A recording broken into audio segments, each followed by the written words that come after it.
ആരിഫ. എല്ലാവർക്കും എഡ്യൂക്കെയറിന്റെ online PSC ക്ലാസ്സിലേക്ക് സ്വാഗതം.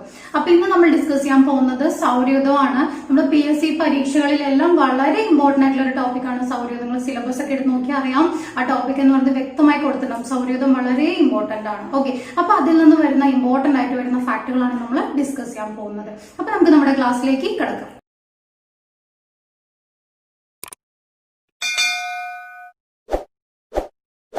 നമുക്ക് ആദ്യമായിട്ട് പ്രപഞ്ചവുമായി ബന്ധപ്പെട്ട് വരുന്ന പ്രധാനപ്പെട്ട കുറച്ച് കാര്യങ്ങൾ നോക്കാം. ഫസ്റ്റ് വൺ നോക്കാം കേട്ടോ.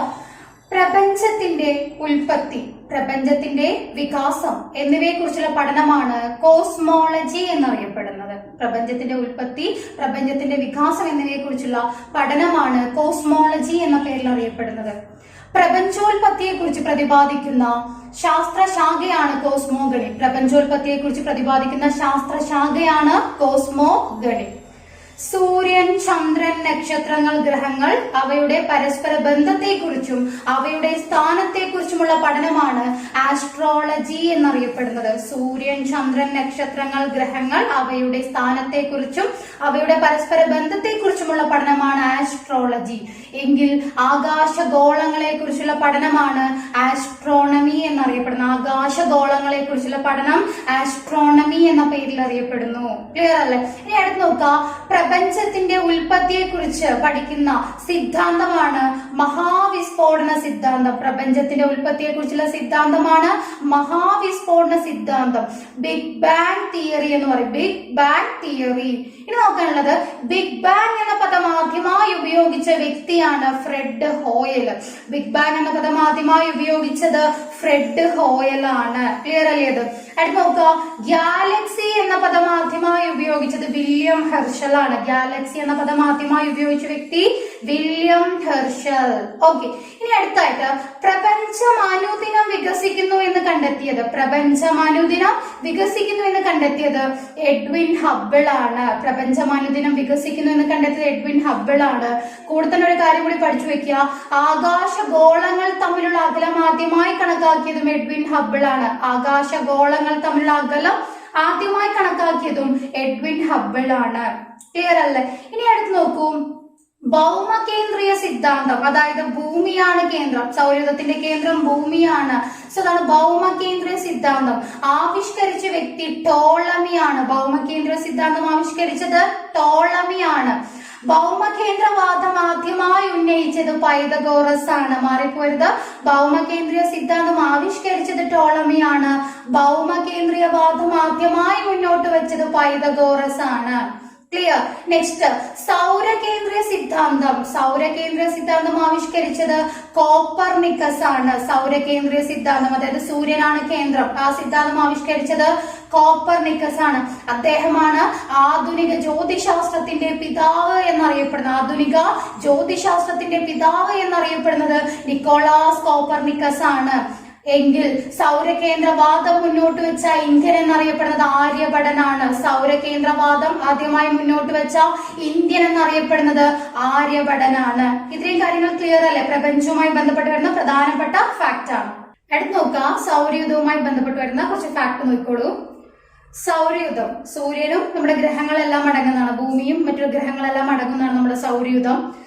സൗരയൂഥത്തിന്റെ മറ്റു പേരുകൾ, സൗരയൂഥം തന്നെയാണ് ആകാശഗംഗ എന്ന്. നമ്മുടെ ഭാരതീയ സങ്കല്പത്തിൽ ആകാശഗംഗയാണ്.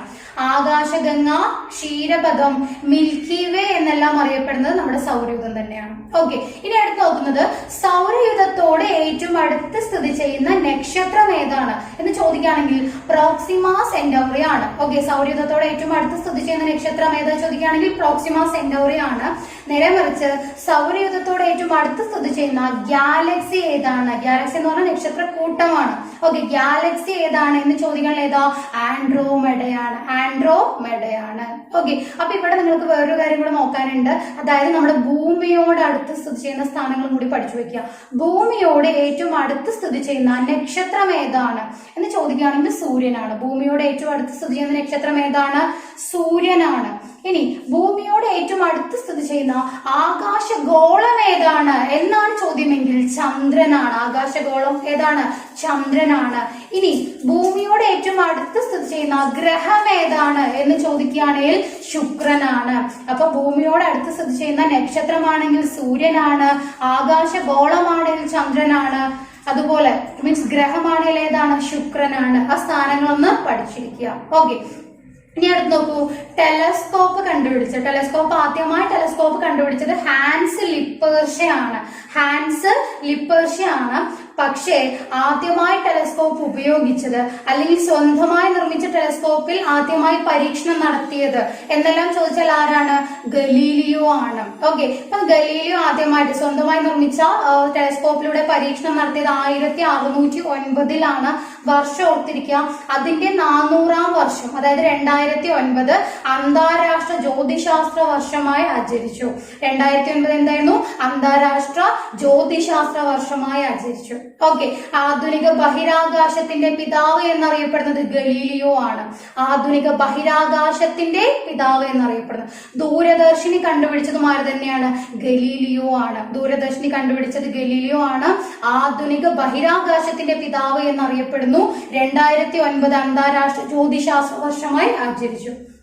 ഇനി അടുത്ത് നോക്കൂ, ഗ്രഹങ്ങളുടെ ചലന നിയമം. നമുക്കറിയാം ഗ്രഹങ്ങൾക്ക് ഭ്രമണം, പരിക്രമണം എന്ന ചലനങ്ങളൊക്കെ ഉണ്ടല്ലോ. അപ്പൊ ഗ്രഹങ്ങളുടെ ചലന നിയമം ആവിഷ്കരിച്ചത് ജോഹന്നസ് കെപ്ലർ ആണ്. ഗ്രഹങ്ങളുടെ ചലന നിയമം ആവിഷ്കരിച്ച ജോഹന്നസ് കെപ്ലർ ആണ്. ആ ചലന നിയമം മീൻസ് ആവിഷ്കരിക്കാനായിട്ട് അദ്ദേഹം എന്താ പറയാ നിരീക്ഷിച്ച ഗ്രഹം എന്ന് പറയുന്നത് ചൊവ്വയാണ്. ചൊവ്വയെ മീൻസ് നിരീക്ഷിച്ചിട്ടാണ് ഗ്രഹങ്ങളുടെ ചലന നിയമം ആവിഷ്കരിച്ചത്. അദ്ദേഹമാണ് ആകാശത്തിന്റെ നിയമജ്ഞൻ എന്ന പേരിൽ അറിയപ്പെടുന്നു. അദ്ദേഹത്തിന്റെ പ്രധാനപ്പെട്ട ഒരു പുസ്തകമാണ് ഹാർമണീസ് ഓഫ് ദി വേൾഡ്. അത് ചോദിച്ച ക്വസ്റ്റൻ ആണ്. ഹാർമണീസ് ഓഫ് ദി വേൾഡ് അദ്ദേഹത്തിന്റെ പ്രധാനപ്പെട്ട രചനയാണ്. അപ്പൊ ആകാശത്തിന്റെ നിയമജ്ഞനാരാ? ജോഹന്നസ് കെപ്ലർ ആണ്. ക്ലിയർ അല്ലേ? ഇനി അടുത്ത് നോക്കുകയാണെങ്കിൽ നമ്മുടെ ഏറ്റവും തിളക്കത്തിന്റെ കാര്യം എപ്പോഴും PSC എക്സാമുകൾക്ക് പലതവണ റിപ്പീറ്റ് ആയിട്ട് ചോദിക്കുന്ന ഒരു ക്വസ്റ്റൻ ആണ്. ഏറ്റവും തിളക്കമാർന്ന നക്ഷത്രം ഏതാണ്? ഏറ്റവും തിളക്കമാർന്ന ഗ്രഹം ഏതാണ്? സോ ആ രീതിയിൽ ക്വസ്റ്റ്യൻസ് വരാറുണ്ട്. നോക്കിക്കോളൂ, ഏറ്റവും തിളക്കമാർന്ന നക്ഷത്രം എന്ന് ചോദിച്ചാൽ സൂര്യനാണ്. ഏറ്റവും തിളക്കമാർന്ന നക്ഷത്രം എന്ന് ചോദിച്ചാൽ സൂര്യനാണ്. ഭൂമിയിൽ നിന്നും നോക്കുമ്പോൾ സൂര്യൻ കഴിഞ്ഞാൽ ഏറ്റവും തിളക്കമാർന്ന നക്ഷത്രം ചോദിച്ചാൽ സിറിയസ് ആണ്. ആ സിറിയസ് ഡോഗ് സ്റ്റാർ എന്ന പേരിൽ അറിയപ്പെടുന്നു. കാവൽ നക്ഷത്രം. നോക്കുക, ഭൂമിയിൽ നിന്ന് നോക്കുന്ന സമയത്ത് എന്താണ്? നല്ല തിളങ്ങി നിൽക്കുകയാണ്. ഭൂമിയിൽ എന്ത് കുറ്റങ്ങൾ നടന്നാലും കണ്ടുപിടിക്കും എന്ന് പറഞ്ഞുകൊണ്ട് ആരാ? ഡോഗ് സ്റ്റാർ അല്ലെങ്കിൽ കാവൽ നക്ഷത്രമായ സിറിയസ് ആണ്. അപ്പൊ സൂര്യൻ കഴിഞ്ഞാല് ഭൂമിയിൽ നിന്ന് നോക്കുമ്പോൾ ഏറ്റവും തിളക്കമാർന്ന നക്ഷത്രം. ക്ലിയർ അല്ലേ? ഇനി രാത്രി കാലങ്ങളിൽ ആകാശത്ത് കാണപ്പെടുന്നതിൽ ഏറ്റവും തിളക്കമാർന്ന നക്ഷത്രം മീൻസ് ആകാശഗോളം അല്ലെങ്കിൽ സൂര്യൻ കഴിഞ്ഞാൽ ഏറ്റവും തിളക്കമാർന്നത് എന്നൊക്കെ ചോദിക്കുകയാണെങ്കിൽ ഏതാണ്? ചന്ദ്രനാണ്. ഏതായിരുന്നു? ചന്ദ്രനാണ്. ഇനി ഏറ്റവും തിളക്കമാർന്ന ഗ്രഹമാണ് ശുക്രൻ. ഏറ്റവും തിളക്കമാർന്ന ഗ്രഹം ഏതാണ്? ശുക്രനാണ്. കിട്ടിയോ? ഇതൊക്കെ തിളക്കത്തിന്റെ കാര്യങ്ങൾ പഠിക്കുന്നതാണ്. ഇനി നോക്കാം, നമ്മൾ ഈ ആകാശത്ത് ഒരു പ്രത്യേക വസ്തുവിന്റെ അല്ലെങ്കിൽ ഒരു മൃഗത്തിന്റെ ആകൃതിയിൽ നക്ഷത്രങ്ങൾ ക്രമീകരിച്ചിരിക്കുന്ന രീതിയിൽ കാണാറുണ്ട്. ഇപ്പൊ നമുക്കറിയാം വേട്ടക്കാരന്റെ ആകൃതിയിൽ അല്ലെ, നമ്മൾ ഈ എന്താ പറയുക ചിഹ്നം, കന്നി അതിന്റെ ഒക്കെ കണ്ടിട്ടില്ലേ? ഓരോ ആകൃതിയിലായിരിക്കും നക്ഷത്രങ്ങളുടെ ക്രമീകരണം. സോ അങ്ങനെ കാണപ്പെടുന്ന നക്ഷത്ര കൂട്ടമാണ് സ്ഥിര നക്ഷത്രങ്ങൾ അല്ലെങ്കിൽ കോൺസ്റ്റലേഷനുകൾ എന്ന പേരിൽ അറിയപ്പെടുന്ന ഒരു പ്രത്യേക വസ്തുവിന്റെയോ മൃഗത്തിന്റെയോ ആകൃതിയിൽ ആകാശത്ത് കാണപ്പെടുന്ന നക്ഷത്ര കൂട്ടമാണ് സ്ഥിര നക്ഷത്രങ്ങൾ അല്ലെങ്കിൽ കോൺസ്റ്റലേഷൻ എന്ന പേരിൽ അറിയപ്പെടുന്നത്. ഇനി കോൺസ്റ്റലേഷനിലെ ഏറ്റവും വലുത് ഏതാണ് എന്ന് ചോദിച്ചാൽ ഹൈഡ്ര. അപ്പോൾ അവിടെ തന്നെ നോക്കൂ, ഹൈ എന്ന് പറയുമ്പോൾ തന്നെ എന്താ? വലുത്. അപ്പൊ നോക്കുക, ഹൈഡ്രയാണ്. ഓക്കെ, ഇനി ഏറ്റവും ചെറുത് ഏതാ ചോദിക്കുകയാണെങ്കിൽ ക്രക്സ്. നമ്മൾ പറയുമ്പോൾ തന്നെ എന്താ? നമ്മുടെ സൗണ്ട് താഴോട്ടല്ലേ പോകുന്നത്? ക്രക്സ്. ഏറ്റവും ചെറുത് ക്രക്സ്. ഏറ്റവും വലുത് ഏതാണ്? ഹൈഡ്രയാണ്. ക്ലിയർ അല്ലേ അത്? അപ്പൊ അടുത്തായിട്ട് നമ്മൾ ഗ്രഹങ്ങളുമായി ബന്ധപ്പെട്ട് വരുന്ന കാര്യങ്ങൾ നോക്കുകയാണെ. ഗ്രഹങ്ങൾ എത്ര ഗ്രഹങ്ങളാണ്? 8 ഗ്രഹങ്ങൾ വരുന്നുണ്ട്. അപ്പൊ ഈ ഗ്രഹങ്ങളുടെ ഓർഡർ ഒന്ന് അറിഞ്ഞിരിക്കണം. ഓർഡർ അറിയുന്നത് കറക്റ്റ് ആയിട്ട് 1 മുതൽ 8 വരെയുള്ള ഗ്രഹങ്ങളുടെ ഓർഡർ നമുക്ക് PSC ചോദിക്കാറില്ല. പക്ഷേ ആദ്യത്തെ ഏതാണ് അല്ലെ? സൂര്യന്റെ അടുത്ത് നിൽക്കുന്ന ഏതാ? അല്ലെങ്കിൽ ഏറ്റവും അകലെയുള്ളത് ഏതാണ്? ഭൂമിയുടെ അടുത്ത് ഏതാണ്? ഭൂമിയുടെ സ്ഥാനം ഏതാണ്? ഇങ്ങനെയുള്ള ക്വസ്റ്റൻ ഒക്കെ എപ്പോഴും വരാറുണ്ട്. അവിടെ നിങ്ങൾ ഓർഡർ ഒന്ന് അറിഞ്ഞിരിക്കുക. ആ ഓർഡർ പഠിച്ചു വെക്കാനുള്ള എളുപ്പവഴിയും കൂടി ഞാൻ പറഞ്ഞുതരാം. ആ രീതിയിലാണെങ്കിൽ പെട്ടെന്ന് നമുക്ക് ഓർഡർ കിട്ടും. ഓക്കെ, അപ്പൊ സൂര്യനിൽ നിന്നുള്ള അകലം അനുസരിച്ച് നമുക്ക് അറിയുന്ന കുറച്ച് കാര്യമാണ്. സൂര്യന്റെ ഏറ്റവും അടുത്ത് സ്ഥിതി ചെയ്യുന്നത് ആരാണ്? ആരാണ്? ബുധനാണ്. അതറിയുന്നതാണ്. ഓക്കെ, അപ്പൊ നോക്കുക, ബുധനാണ്. ബുധന്റെ അടുത്ത് വരുന്ന ശുക്രനാണ്. ബുധൻ കഴിഞ്ഞാൽ ആരാണ്? ശുക്രനാണ്. അടുത്തത് ഭൂമി. ഇത് പഠിച്ചു വെക്കുക. സൂര്യനിൽ നിന്നുള്ള അകലം അനുസരിച്ച് ഭൂമിയുടെ സ്ഥാനം 3, ഭൂമിയുടെ 3ാം സ്ഥാനമാണ് എന്ന് ഓർത്തു വെക്കുക. ഓക്കെ, പിന്നെ ഒരു കാര്യം എപ്പോഴും ഓർത്തു വെക്കുക, ഭൂമിയുടെ ഏതെങ്കിലും ഒരു ഭാഗത്ത് എപ്പോഴും ശുക്രൻ ഉണ്ട് എന്ന് ഓർത്തു വെക്കുക. നമ്മൾ നേരത്തെയും പറഞ്ഞില്ലേ, ഭൂമിയുടെ ഏറ്റവും അടുത്ത് സ്ഥിതി ചെയ്യുന്ന ഗ്രഹം ഏതാണ് എന്നോട് ഞാൻ പറഞ്ഞിരുന്നു, ശുക്രനാണെന്ന്. ഭൂമിയുടെ അടുത്തായിട്ട്, അതായത് ഏത് ഓർഡറിൽ എഴുതിയാലും എപ്പോഴും ആരെടുത്ത് വരുന്നുണ്ടെന്ന് ഓർക്കുക, ശുക്രൻ വരുന്നുണ്ട് എന്ന് നിങ്ങൾ ഓർത്തു വെക്കുക. ഓക്കെ, 3ാം സ്ഥാനത്ത് ആരാണ്? ഭൂമിയാണ്. ഓക്കെ, ഇനി ഒരു എളുപ്പവഴി പറഞ്ഞുതരാം. ഇനി നമുക്ക് തന്നിരിക്കുന്ന ആഴ്ചകളില്ലേ, നമ്മുടെ ആഴ്ചകൾ, ഗ്രഹങ്ങളുടെ പേരിൽ പല ആഴ്ചകളും ഉണ്ടല്ലോ, ആഴ്ചകൾ ഓർഡറിൽ എഴുതി വരിക എന്നുള്ളതാണ്. അപ്പൊ ഏതാണ് ആദ്യം?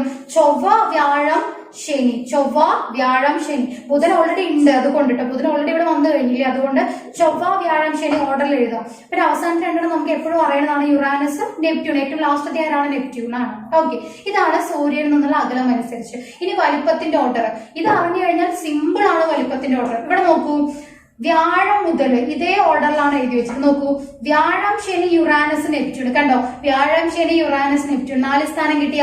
ഇനി അടുത്ത് നോക്കുക, 5ാം സ്ഥാനത്ത് ഭൂമിയാണ്. അത് പഠിക്കേണ്ടതാണ്. വലുപ്പത്തിന്റെ ഓർഡറിൽ ഗ്രഹങ്ങളിൽ 5ാം സ്ഥാനം ആർക്കാണ്?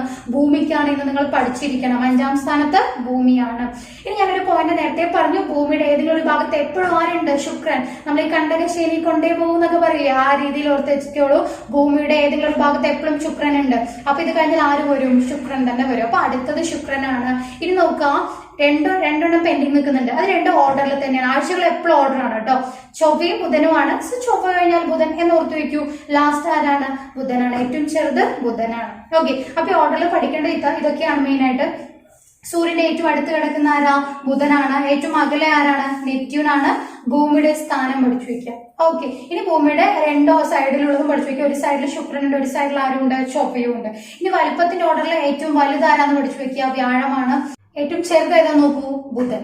അപ്പൊ ഇതൊക്കെയാണ് മെയിൻ ആയിട്ട് നമുക്ക് ഗ്രഹങ്ങളുമായി ബന്ധപ്പെട്ട് വരുന്ന വലിപ്പം, അതിന്റെ സ്ഥാനവും വലിപ്പവുമായിട്ട് പഠിക്കാനുള്ളത്. ഓക്കെ, അപ്പൊ ഓർഡർ കിട്ടിയല്ലോ, ഈ 2 ഓർഡർ ഒന്ന് പഠിച്ചിരിക്കാം. അപ്പൊ അടുത്ത് നമുക്ക് സൂര്യനുമായി ബന്ധപ്പെട്ട് വരുന്ന പ്രധാനപ്പെട്ട പോയിന്റുകൾ നോക്കാം. സൂര്യനെ കുറിച്ചുള്ള പഠനമാണ് ഹീലിയോളജി എന്നറിയപ്പെടുന്നത്. സൂര്യനെ കുറിച്ചുള്ള പഠനം ഹീലിയോളജി. അപ്പൊ നോക്കാട്ടോ, സൂര്യന്റെ പേരിൽ അറിയപ്പെടുന്ന മൂലകം ഹീലിയം. അറ്റോമിക് നമ്പർ 2 ആണ്. 18ാമത്തെ ഗ്രൂപ്പ്, അതായത് അലസവാതകം എന്ന 18ാമത്തെ ഗ്രൂപ്പിലെ മൂലകമാണത്.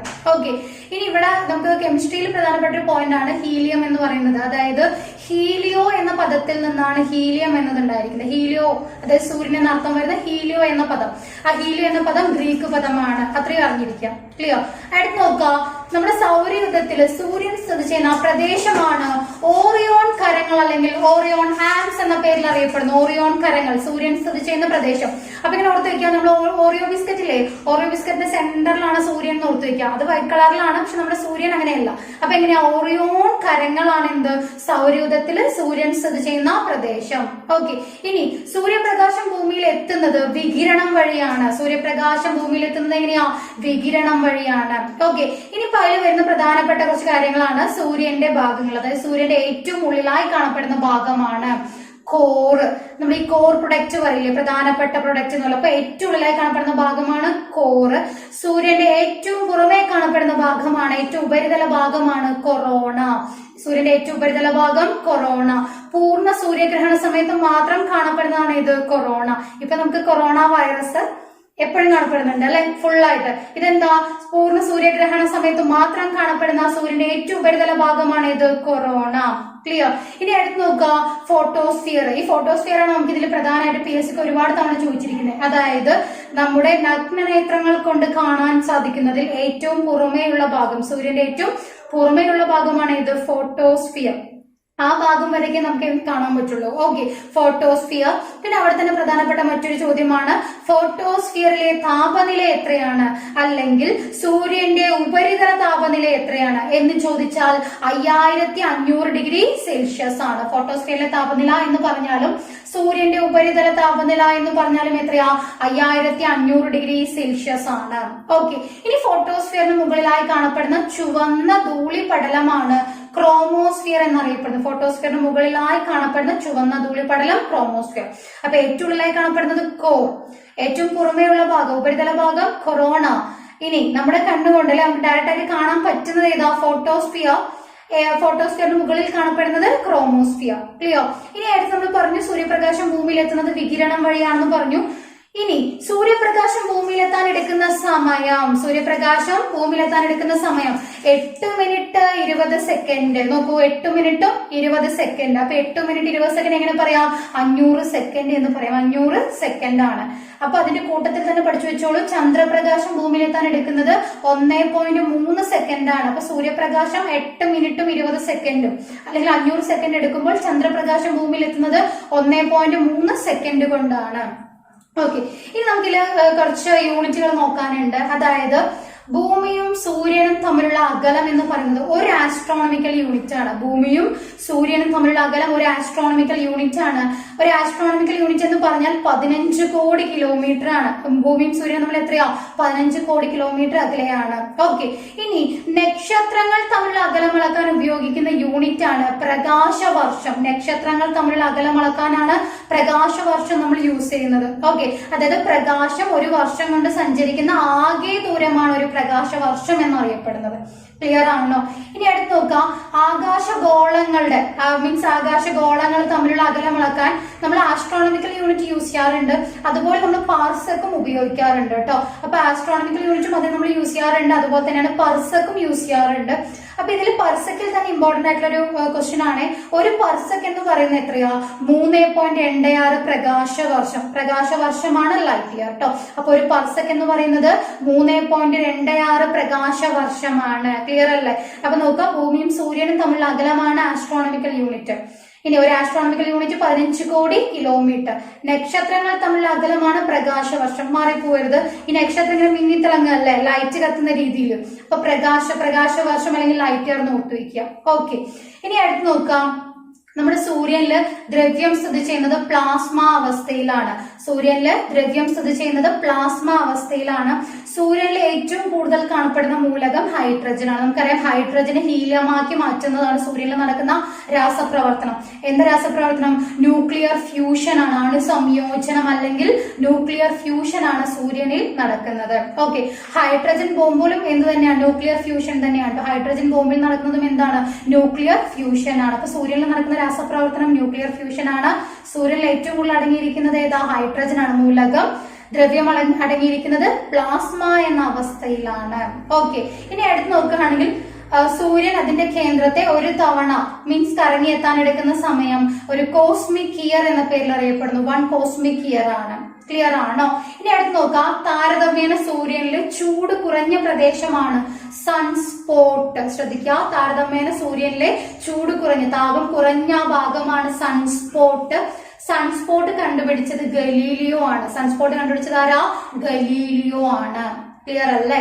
ഇനി അടുത്ത് നോക്കൂ, നമ്മള് പെരിഹീലിയൻ, അതായത് സൂര്യനും ഭൂമിയും തമ്മിൽ അകലം, അതിൽ ഏറ്റവും കുറഞ്ഞിരിക്കുന്ന സമയം, അതായത് ഭൂമി സൂര്യനോട് ഏറ്റവും അടുത്ത് വരുന്ന സമയം എന്ന് നമുക്ക് പറയാം. അതാണ് പെരിഹീലിയൻ. ഡേറ്റ് നോക്കി വെക്കാം, ജനുവരി 3 ആണ്. ജനുവരി 3-നാണ് പെരിഹീലിയൻ അനുഭവപ്പെടുന്നത്. ഇനി നോക്കാം, ജൂലൈ 4 അബ്ഹീലിയൻ ആണ്. അബ്ഹീലിയൻ എന്ന് പറഞ്ഞാൽ സൂര്യനും ഭൂമിയും തമ്മിൽ അകലം ഏറ്റവും കൂടുതലുള്ള സമയമാണ്, ഏറ്റവും അകന്നിരിക്കുന്ന സമയം. അപ്പൊ നമ്മളിങ്ങനെ നോക്കാം, അപ്പ് എന്ന് പറയുമ്പോൾ എന്താ, ഇപ്പൊ ഈ മത്സരത്തിനൊക്കെ പങ്കെടുക്കുന്ന സമയം നമ്മൾ പറയുന്നല്ലേ അപ്പൊ എന്താ? അകന്ന് പോവാ ചെയ്യുന്നത്. മനസ്സിലായോ? സോ പെരിഹീൽ എന്ന് പറയുന്നത് അടുത്ത് വരുന്ന സമയമാണെങ്കിൽ അഭീൽ എന്ന് പറഞ്ഞാൽ എന്താ? അകന്നു പോകുന്ന സമയമാണ് ഇത്. ജൂലൈ 4. അപ്പൊ ജനുവരി 3 ജൂലൈ 4 ഓർത്തു വെക്കുക. ഓക്കെ, ഇനി അടുത്ത് നോക്കാം, സൂര്യനെ പര്യവേഷണത്തിനായിട്ട് ISRO വിക്ഷേപിച്ച ഉപഗ്രഹമാണ് ഇത്. ആദിത്യ. ISRO വിക്ഷേപിച്ച ഉപഗ്രഹം ആദിത്യാണ്. നാസ, അമേരിക്കയുടെ ഏജൻസിയാണ് അല്ലെ നാസ. നാസ വിക്ഷേപിച്ച റോക്കറ്റ് ആണ് അറ്റ്ലസ്. റോക്കറ്റ് അറ്റ്ലസ് ആണ്. ഇനി നാസ വിക്ഷേപിച്ച ഉപഗ്രഹമാണ് Parker solar probe. Parker solar probe എന്ന ഉപഗ്രഹം. ക്ലിയർ ആണല്ലോ? അപ്പൊ ഇത്രയാണ് പ്രധാനമായിട്ട് നമുക്ക് സൂര്യനുമായി ബന്ധപ്പെട്ട് വരുന്ന പോയിന്റ്. ക്ലിയർ അല്ലേ ഇത്? അപ്പൊ അടുത്തതായിട്ട് നമുക്ക് ഗ്രഹങ്ങള് ഓർഡറിൽ നോക്കിപ്പോട്ടോ. സൂര്യനോട് അടുത്ത് സ്ഥിതി ചെയ്യുന്ന ആ ഗ്രഹം ഒന്ന് നോക്കി വരികയാണെങ്കിൽ കുറച്ചും കൂടി എളുപ്പമാണ് പഠിക്കാൻ. അപ്പൊ നമ്മൾ ആദ്യത്തെ സൂര്യനോട് ഏറ്റവും അടുത്ത് കിടക്കുന്ന ബുധനിൽ നമുക്ക് സ്റ്റാർട്ട് ചെയ്യാം. ബുധൻ. Okay, mercury. അപ്പൊ ബുധനെ കുറിച്ച് പറയാന്നുണ്ടെങ്കിൽ ഏറ്റവും ചെറിയ ഗ്രഹമാണ്. സൂര്യനോട് ഏറ്റവും അടുത്ത് സ്ഥിതി ചെയ്യുന്ന ഗ്രഹമാണ്. ഇനി അടുത്ത് നോക്കാം, റോമൻ ദേവന്മാരുടെ സന്ദേശവാഹകൻ. അപ്പൊ ഈ ഗ്രഹങ്ങൾക്ക് മാക്സിമം എല്ലാ ഗ്രഹങ്ങൾക്കും നമ്മൾ എന്ത് ചെയ്തു? റോമൻകാർ ഓരോ ദേവൻ, ദേവത, അങ്ങനെ ഓരോ വിശേഷണങ്ങളൊക്കെ കൊടുത്തിട്ടുണ്ട്. അപ്പൊ ഇത് പഠിച്ചു വെക്കാനായിട്ട് എല്ലാം കൂടി ഒരു കൺഫ്യൂഷൻ വരാനുള്ള സാധ്യത ഉള്ളതുകൊണ്ട് പഠിച്ചു വെക്കാൻ വേണ്ടി ഞാൻ പറഞ്ഞുതരാം. ഇങ്ങനെ പറയാം, അതായത് ബുധനാണ് സൂര്യനോട് ഏറ്റവും അടുത്ത് കിടക്കുന്നത്. അപ്പൊ നിങ്ങൾ ഇങ്ങനെ വിചാരിക്കും, സൂര്യൻ എന്ന് പറയുന്നത് സൂര്യദേവനാണല്ലോ, നമ്മൾ സൂര്യദേവൻ എന്ന് പറയാറുണ്ടല്ലോ. അപ്പൊ സൂര്യദേവന് സന്ദേശങ്ങൾ എത്തിച്ചു കൊടുക്കുന്ന ആരായിരിക്കും? ഏറ്റവും അടുത്ത് കിടക്കുന്ന ആളല്ലേ സന്ദേശം കൊടുക്കുക. അപ്പൊ ഏത് ഗ്രഹം എന്ത് സന്ദേശം തന്നാലും ആ സന്ദേശങ്ങളെല്ലാം സൂര്യൻ എത്തിച്ചു കൊടുക്കുന്ന ആരാണ്? ബുധനാണ്. അങ്ങനെ ഓർത്തു വയ്ക്കുകയാണ്, നിങ്ങളത് മറന്നു പോകില്ല. അപ്പൊ റോമൻ ദേവന്മാരുടെ സന്ദേശവാഹകൻ എന്ന പേരിൽ അറിയപ്പെടുന്നു. ഇനി നോക്കുകയാണെങ്കിൽ അന്തരീക്ഷമില്ല, ബുധനിൽ എന്തില്ല? അന്തരീക്ഷമില്ല. ഇത് വൃത്തിയായിട്ടൊന്ന് പഠിച്ചു വയ്ക്കുക, കാരണം അടുത്തൊരു ഗ്രഹം പഠിക്കുന്ന സമയത്ത് ആവശ്യമുണ്ട് നമുക്ക്. അന്തരീക്ഷമില്ലാത്ത ഒരേ ഒരു ഗ്രഹം എന്ന് പറയുന്നത് ഏതാണ്? ബുധനാണ്.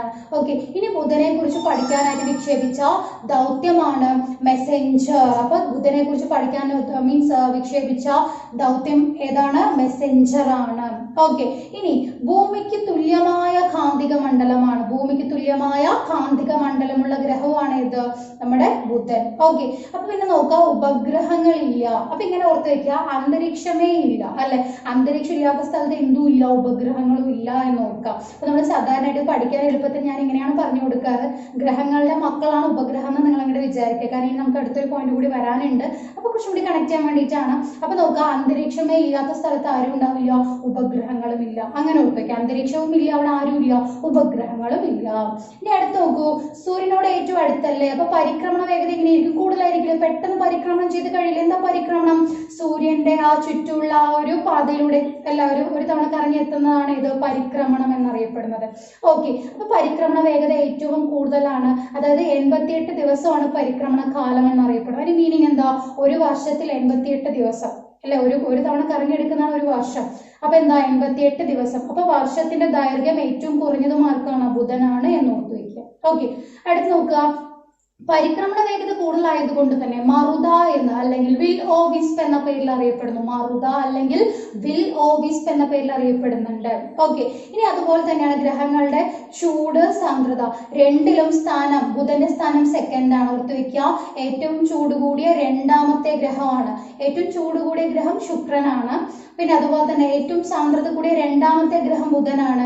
ഏറ്റവും സാന്ദ്രത കൂടുതൽ ഭൂമിക്കാണ്. ഓക്കെ, അപ്പൊ അതിൽ രണ്ടിലും എന്താണ്? രണ്ടാം സ്ഥാനത്താണ് നമ്മുടെ ബുധൻ ഇരിക്കുന്നത്. ഓക്കെ, അപ്പൊ ബുധൻ ക്ലിയർ അല്ലേ എന്താന്നുള്ളത്?